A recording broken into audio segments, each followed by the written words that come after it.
Alright, we got a lot of stuff to cover and a lot of drawings to make, so let's get started already, jeez. First order of business, Kiara. If you're trying to grow your following on Instagram, there's an account that features small artists called Beginner Artist Community. It's run by a wonderful artist named Kiara, and I think she's highly underrated. She has a YouTube channel that I think is worth checking out as well. Her and I have been meaning to do some sort of collab thing, but I am the worst person in the world to work with, so I kept forgetting that, and then messaging her later saying, oops, sorry, I forgot again. This time I didn't forget. I asked her to share an art tip that has proven to be helpful to her, and she sent me this lovely tip. Enjoy. Hello everyone, I'm Kiara. I'm an artist from Durban, South Africa. Big thank you to Xabio Arts for giving me this space on his video. My number one tip I can give to other artists, especially beginner artists who don't know where to start or what to paint, is to make an art bucket list. When I started learning to paint in 2018, there were so many different tutorials I wanted to follow, so many mediums and seascapes and landscapes and concepts and characters I wanted to create, and there was no organization to it, so I just ended up overloaded. I've since solved this problem with an art bucket list. It's like a traditional travel bucket list, but for art. Make a list of all the things you want to draw or paint or mediums you want to try, and one by one tick them off your list. You don't have to go in order, you can work at your own pace, so you can take a month to do one challenge and then a week to do another. And you can also track your progress. This bucket list is a healthy way to challenge yourself, give you a chance to paint or draw things you wouldn't have thought of otherwise. Some examples from my 2020 art bucket list is dragon, beach, sunset, Bob Ross tutorial, fruit, water. You can handle your art bucket list however you like. Yeah, all the best and have fun. Thank you very much, Kiara. I also wanted to take this opportunity to bring some attention to some of the stuff that's going on in Africa, for those who don't know. You can pause for a little summary here and do some research on your own if you want. But in Kiara's hometown specifically, there have been many protests against gender-based violence that were, of course, met with a militarized police force, tear gassing and arresting the protesters. Imagine that. Hopefully that beginner artist feature will give you guys a little boost.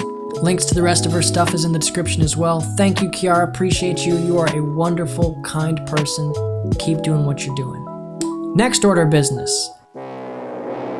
2020 is kicking my ass, man. I am still below the poverty line, and one of the ways that I supplement my income is with sponsorships on my YouTube videos. Oh, who is it?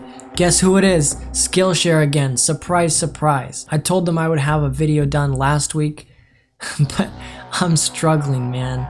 Hi, sorry I turned in my project late. I'm slipping further into the abyss with each passing hour. Hope you can forgive me. Skillshare is a place where you can find video tutorials on stuff like drawing, painting, writing, all kinds of stuff. Again, I'm gonna rep the class by Andrea Pippins called Illustration in Action, Creating Stylized Portraits, because it's really good. First 1,000 people who click the link in my description will get a free trial of Skillshare Premium.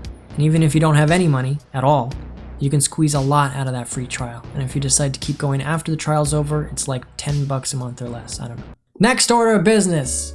I am barely keeping up with my Patreon supporters, and I'm just trying desperately to bring myself to make any videos at all on YouTube.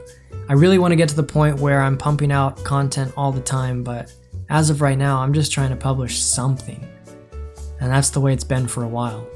I used to really like making art, but I'm kind of losing that lately. But I guess I'm kind of losing satisfaction with everything. In some ways, I think that's normal. I know a lot of people are feeling that. But like, it doesn't matter how many followers you have or anything, things can still get to you. Look at John Mulaney, for example, Mr. Wholesome, put together, clean cut good boy, checked into rehab for alcohol and drug abuse. And of course we wish him all the best, but it doesn't matter, things can still eat at you, you know? So that brings me to my next order of business. Let's talk about success and satisfaction with art for a second, because I think it's a little misunderstood. Personally, hold on, I'm getting a text. I don't like my artwork more than anyone else's artwork. In fact, it's quite the opposite. I usually like other people's art better than my own. Now, when I see someone else's drawing, I get a small burst of satisfaction, maybe a little smile, a nose exhale if I'm lucky, right? Then I keep scrolling.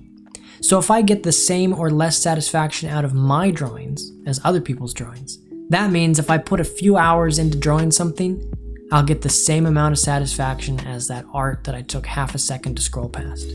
So then why would I make art if it's a lot of work for a little satisfaction? Why do I keep doing it? Well, the obvious first answer would be YouTube and Patreon are a big help financially. I can't lose those right now. But as we know, having a job you love is the definition of success. So no matter how much money you make, if you dread having to go to work, you are wildly unsuccessful, in my opinion. So then how do we make sure that we're fulfilled in our art specifically? Well, I'll go back to the reason why I started this channel in the first place. There was something I was searching for, something I couldn't find, something that I wanted and it wasn't there.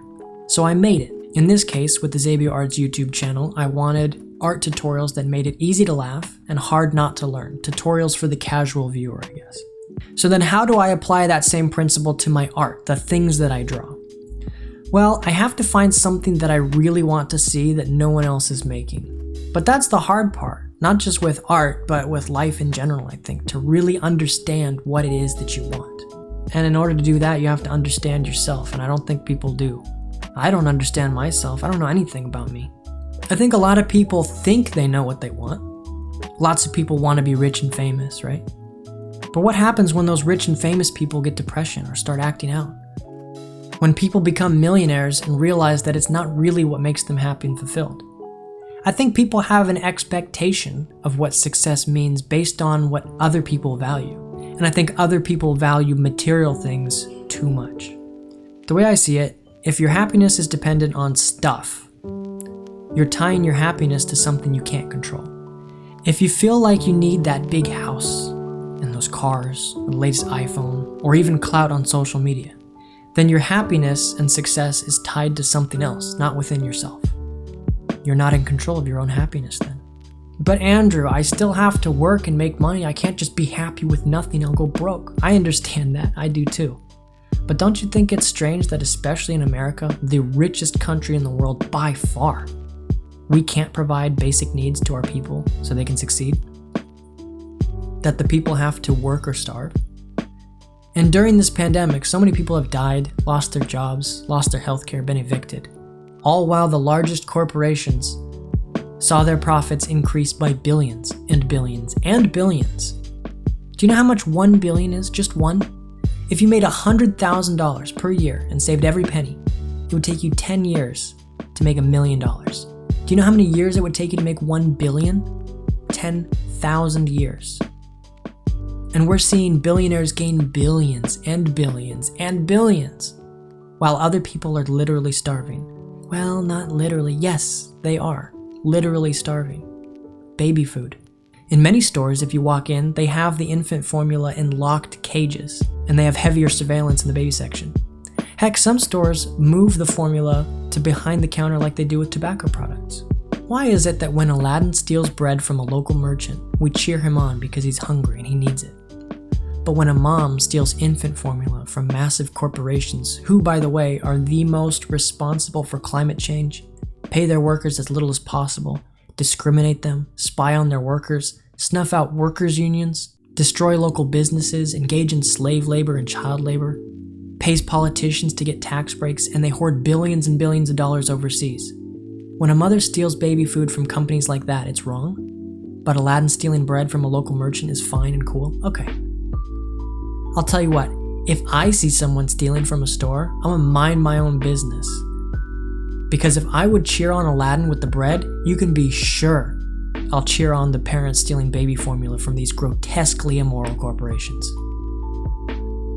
The crazier part, though, is that our government is giving these corporations more money.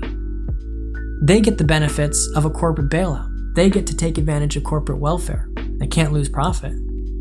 Americans got one $1,200 check, and after 9 months of us being on our own, forced to work with the virus, the richest country in the world just now agreed to a one-time $600 check.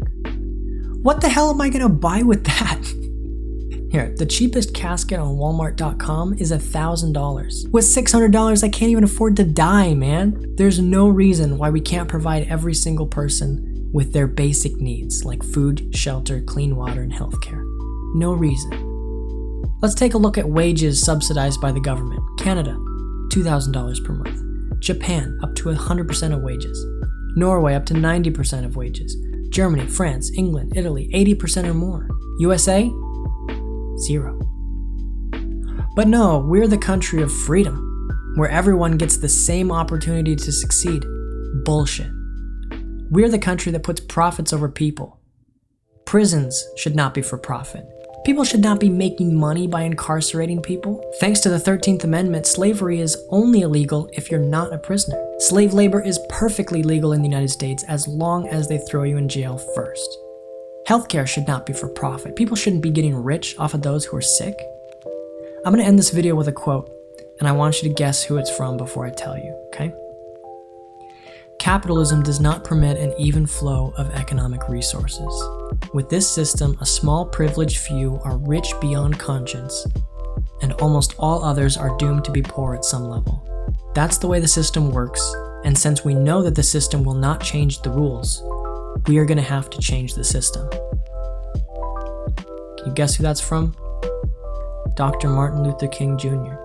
And I'm telling you right now, if he were alive right now, he would not be seen as the hero. He would be seen as the enemy, because he would be fighting for fundamental, structural change and organizing the people to rise up against this unjust system. And that would be bad for business.